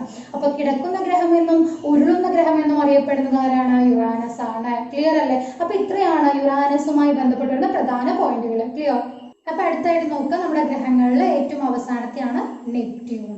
ഓക്കെ, അപ്പോ നെപ്റ്റ്യൂണ് വരുണൻ എന്ന പേരില്, സമുദ്രദേവൻ എന്ന പേരില്, ശുദ്ധജലത്തിന്റെ ദേവൻ എന്നെല്ലാം അറിയപ്പെടുന്നുണ്ട്. വരുണൻ സമുദ്രദേവൻ എന്നും ശുദ്ധജലത്തിന്റെ ദേവൻ എന്നും അറിയപ്പെടുന്നു. നമുക്കറിയാം സൂര്യനിൽ നിന്നും ഏറ്റവും അകലെയാണ് സ്ഥിതി ചെയ്യുന്നത്. അപ്പൊ ഈ സൂര്യനിൽ നിന്നും ഏറ്റവും അകലെ പോകുമ്പോൾ എന്താണ്? തണുപ്പ് കൂടല്ലേ, ചൂട് കുറഞ്ഞു വരും അല്ലെ? അപ്പൊ തണുത്ത ഗ്രഹം എന്നറിയപ്പെടുന്നു. തണുത്ത ഗ്രഹം. കൂടെ തന്നെ ആലോചിച്ചോളൂ, കാറ്റ് വീശുന്ന ഗ്രഹം. നല്ല കാറ്റും തണുപ്പും ഒക്കെയാണെന്ന് വിചാരിക്കുക. സമുദ്രവും എല്ലാം അങ്ങനെയല്ല, അത് കണക്റ്റഡ് ആണല്ലോ. എല്ലാം കൂടി ഒരു കണക്ഷൻ ഉണ്ട് അവിടെ. ജലം, തണുപ്പ്, സോ ഇതെല്ലാം കൂടി ഒരു കണക്ഷൻ ആണ്. അപ്പൊ തണുത്ത ഗ്രഹം എന്നും കാറ്റ് വീശുന്ന ഗ്രഹം എന്നും അറിയപ്പെടുന്നുണ്ട്. ഓക്കെ, ഇനി അടുത്ത് നോക്കൂ, ഇവിടെ 1200 km/h വേഗതയിൽ വീശുന്ന കാറ്റാണ് മാന്ത്രികന്റെ കണ്ണ്, അതായത് ബിസാർഡ്സ് ഐ എന്നറിയപ്പെടുന്ന കാറ്റ്. മാന്ത്രികന്റെ കണ്ണ് അല്ലെങ്കിൽ ബിസാർഡ്സ് ഐ എന്നറിയപ്പെടുന്ന കാറ്റ് വീശുന്നത് നെപ്റ്റ്യൂണിലാണ്. വലിയ കറുത്ത പൊട്ട് കാണപ്പെടുന്നത് നെപ്റ്റ്യൂണിലാണ്. ഓക്കെ, അപ്പൊ ഈ പൊട്ട് ഓർത്ത് വെക്കണം കേട്ടോ. വെളുത്ത പൊട്ട് നമ്മൾ പഠിച്ചു, ശനിയിലും പഠിച്ചു, ചുവന്ന പൊട്ട് വ്യാഴത്തിലും പഠിച്ചിട്ടുണ്ടായിരുന്നു. ഓക്കെ, അടുത്ത് നോക്കൂ, 3 വലയങ്ങൾ കാണപ്പെടുന്നുണ്ട്. പേര് നൽകിയിരിക്കുന്നത് സ്വാതന്ത്ര്യം, സമത്വം, സാഹോദര്യം എന്നാണ്. അങ്ങനെ 3 വലയങ്ങൾ കാണപ്പെടുന്നുണ്ട്. ഇനി പരിക്രമണ വേഗത ഏറ്റവും കുറവ്. നമുക്കറിയാം സൂര്യനിൽ നിന്നും ഏറ്റവും അകലെയാണ് സ്ഥിതി ചെയ്യുന്നത്. അതുകൊണ്ട് തന്നെ സൂര്യനെ കറങ്ങിയെത്താൻ കുറെ സമയം എടുക്കുമല്ലോ. അപ്പൊ പരിക്രമണ വേഗത ഏറ്റവും കുറഞ്ഞ ഗ്രഹമാണ് നെപ്റ്റ്യൂണ്. ഏകദേശം 165 വർഷമാണ് പരിക്രമണ കാലം എന്നറിയപ്പെടുന്നത്. ഓക്കെ, അടുത്ത് നോക്കൂ, നീല നിറത്തിൽ, അന്തരീക്ഷം നീല നിറത്തിലാണ് കാണപ്പെടുന്നത്. അതിന്റെ കാരണം മീഥേനിന്റെ സാന്നിധ്യമാണ്. അപ്പൊ നമ്മൾ പച്ച നിറം പഠിച്ചിട്ടുണ്ടായിരുന്നു. ഏതിലായിരുന്നു? യുറാനസിൽ. അവിടെയും റീസൺ എന്തായിരുന്നു? മീഥേനിന്റെ സാന്നിധ്യം തന്നെയാണ് കേട്ടോ. അപ്പോൾ നമുക്ക് നീല നിറത്തിൽ കാണപ്പെടുന്നു. പക്ഷേ നീലഗ്രഹം എന്ന പേരിൽ അറിയപ്പെടുന്നത് ഭൂമിയാണ്. മാറിപ്പോയത്. നീലഗ്രഹം ഭൂമി, പച്ചഗ്രഹം യുറാനസ്, നീല നിറത്തിൽ അന്തരീക്ഷമുള്ള ഗ്രഹം എന്ന് ചോദിക്കുകയാണെങ്കിൽ നെപ്റ്റ്യൂണുമാണ്. ക്ലിയർ അല്ലേ? അപ്പൊ ഇത്രയാണ് നെപ്റ്റ്യൂണുമായി ബന്ധപ്പെട്ടിരുന്ന പ്രധാന പോയിന്റുകൾ. അപ്പൊ അടുത്ത് നോക്കുക, പ്ലൂട്ടോ. നമുക്കറിയാം ഇപ്പൊ പ്ലൂട്ടോ എന്തല്ല, ഗ്രഹങ്ങൾ എന്ന ഗണത്തിലില്ല, അത് കുള്ളൻ ഗ്രഹമാണ്. അപ്പൊ നോക്കുക, പ്ലൂട്ടോ കണ്ടെത്തിയത് ക്ലൈഡ് ഡോംബെയാണ്. 1930 ക്ലൈഡ് ഡോംബെയാണ് പ്ലൂട്ടോ കണ്ടെത്തിയത്. ഓക്കെ, ഇനി നോക്കൂ, 2006 ഓഗസ്റ്റ് 24 പ്ലൂട്ടോയ്ക്ക് ഗ്രഹപദവി, ഗ്രഹം എന്ന ഒരു പദവി നഷ്ടമായത് 2006 ഓഗസ്റ്റ് 24 ഇപ്പൊ അത് കുള്ളൻ ഗ്രഹം എന്ന ഗണത്തിലാണ് പെടുന്നത്. കുള്ളൻ ഗ്രഹം പറഞ്ഞ എന്താ? സൂര്യനെ പരിക്രമണം ചെയ്യുന്ന താരതമ്യേന വലിപ്പം കുറഞ്ഞ ഗ്രഹങ്ങളാണ് കുള്ളൻ ഗ്രഹങ്ങൾ. അപ്പൊ ആ ഒരു കാറ്റഗറിയിലാണ് ഇപ്പോ പ്ലൂട്ടോ പെടുന്നത്. ഓക്കെ, ഇനി പ്ലൂട്ടോയുടെ ഉപഗ്രഹങ്ങളാണ് ഷാരോൺ, ഹൈഡ്ര. പ്ലൂട്ടോയുടെ ഉപഗ്രഹങ്ങളാണ് ഷാരോൺ എന്നതും ഹൈഡ്ര എന്നതും. ഓക്കെ, ഇനി നോക്കൂ, പ്ലൂട്ടോയുടെ പര്യവേഷണത്തിനായിട്ട് നാസയുടെ ദൗത്യമാണ് ന്യൂ ഹൊറൈസൺ. അപ്പൊ ഇത്രയാണ് നമ്മൾ എന്താ പറയാ ഈ പ്ലൂട്ടോയുമായി ബന്ധപ്പെട്ടിരുന്ന പ്രധാനപ്പെട്ട പോയിന്റുകൾ. ഓക്കെ, ഇന്ന് നമ്മൾ സൗരയൂഥത്തില് ഗ്രഹങ്ങൾ എന്തായാലും കംപ്ലീറ്റ് ചെയ്തിട്ടുണ്ട്. പിന്നെ നമ്മുടെ ഗ്രഹപദവി നഷ്ടമായ പ്ലൂട്ടോ വരെ കംപ്ലീറ്റ് ചെയ്തിട്ടുണ്ട്. അപ്പൊ ബാലൻസ് നമുക്ക് എന്തായാലും അടുത്ത ക്ലാസ്സിൽ നമുക്ക് എത്രയും പെട്ടെന്ന് അടുത്ത ക്ലാസ് കൂടി അപ്ലോഡ് ചെയ്ത് തരാം. അപ്പൊ ഇന്ന് നമുക്ക് ഗ്രഹങ്ങളുമായി ബന്ധപ്പെട്ട് PSC ഓൾറെഡി ചോദിച്ചിട്ടുള്ള കുറച്ച് ക്വസ്റ്റ്യൻസ് ഞാൻ നിങ്ങൾക്ക് പ്രൊവൈഡ് ചെയ്യാം. അത് ആൻസേഴ്സ് ഒന്ന് നിങ്ങൾ കമന്റ് ചെയ്യാം. ഫസ്റ്റ് ക്വസ്റ്റ്യൻ നോക്കാം. രാത്രി ചന്ദ്രൻ കഴിഞ്ഞാൽ ഏറ്റവും തിളക്കമേറിയ ആകാശഗോളം. ഓപ്ഷൻസ്: ബുധൻ, ശുക്രൻ, സിറിയസ്, ടൈറ്റൻ. സെക്കൻഡ് ക്വസ്റ്റ്യൻ: വ്യാഴത്തെ കുറിച്ച് പഠിക്കാൻ നാസ വിക്ഷേപിച്ച ഉപഗ്രഹം ഏതാണ്? Options: Mangalyaan, AstroSat, Juno, MAVEN. Next question: ചൊവ്വയുടെ ചിത്രങ്ങൾ പകർത്തിയ അല്ലെങ്കിൽ ചൊവ്വയെ ചുറ്റിയ ആദ്യത്തെ ബഹിരാകാശ വാഹനം ഏതാണ്? Options: Mariner 4, Mars 3, Viking, Mars path finder. Last question: ഭൂമിയിൽ നിന്നും ഒരു വസ്തുവിന്റെ പലായന പ്രവേഗം എത്രയാണ്? Options: 11.2 kilometre per second, 13.1 kilometre per second, 11.4 kilometre per second, 10.2 kilometre per second. അപ്പൊ ആൻസേഴ്സ് എന്തായാലും കമന്റ് ചെയ്യും. അപ്പൊ അടുത്തതായി നമുക്ക് കഴിഞ്ഞ ക്ലാസ്സിന്റെ ആൻസർ കീ കൂടി ഒന്ന് നോക്കിപ്പോവാം. അപ്പൊ കഴിഞ്ഞ ക്ലാസ്സിന്റെ ആൻസേഴ്സ് നോക്കൂ. First one 25 kilometre per hour, second one 48 kilometre per hour, third one 24 kilometre, last one 162 kilometre. Answers comment ചെയ്ത എല്ലാവർക്കും താങ്ക്സ്. അപ്പൊ ഇന്നത്തെ ക്ലാസ് എല്ലാവർക്കും ഇഷ്ടമായി എന്ന് പ്രതീക്ഷിക്കുന്നു. ക്ലാസ് ഇഷ്ടമായി ലൈക്ക് ചെയ്യാൻ മറക്കരുത്. കൂടെ തന്നെ നിങ്ങളുടെ ഫ്രണ്ട്സിലേക്ക് കൂടി ഒന്ന് ഷെയർ ചെയ്യാം. എന്റെ ചാനൽ ആദ്യമായിട്ട് കാണുന്നവരാണെങ്കിൽ ചാനൽ ഒന്ന് സബ്സ്ക്രൈബ് ചെയ്യുക. കൂടെ തന്നെ അതിന്റെ അടുത്ത് കാണുന്ന ബെല്ലൈക്കൺ കൂടി ക്ലിക്ക് ചെയ്യുക. എങ്കിൽ മാത്രമേ ഞാൻ അപ്ലോഡ് ചെയ്യുന്ന ക്ലാസ്സുകൾ അതാത് സമയത്ത് നിങ്ങൾക്ക് നോട്ടിഫിക്കേഷൻസ് ആയിട്ട് ലഭിക്കുകയുള്ളൂ. Thank you for watching.